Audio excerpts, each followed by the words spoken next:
YCP పాలనలో రాష్ట్రంలోని అన్ని వ్యవస్థలు సర్వనాశనమయ్యాయని టీడీపీ సీనియర్ నేత పొన్నూరు నియోజకవర్గ కూటమి అభ్యర్థి ధూళిపాళ్ల నరేంద్ర కుమార్ అన్నారు. పొన్నూరులో కూటమి శ్రేణులతో కలిసి అట్టహాసంగా భారీ ర్యాలీ నిర్వహించి నామినేషన్ దాఖలు చేశారు. వచ్చే ఎన్నికల్లో వైసీపీ రాక్షస పాలనకు ప్రజలు బుద్ధి చెబుతారన్నారు. పొన్నూరు ఎమ్మెల్యే కిలారి వెంకట రోసయ్య నియోజకవర్గంలో దాదాపు 2,500 కోట్ల రూపాయలు దోపిడీ చేశారని ఆరోపించారు.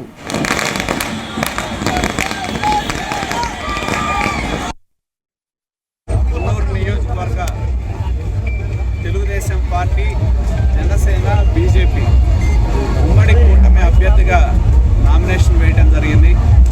ఈ నామినేషన్లో పాల్గొన్న తెలుగుదేశం పార్టీ, జనసేన, బీజేపీ అలాగే నియోజకవర్గ ప్రజలకి అందరికీ పేరు పేరున హృదయపూర్వకమైన కృతజ్ఞతలు తెలియజేస్తా ఉన్నా.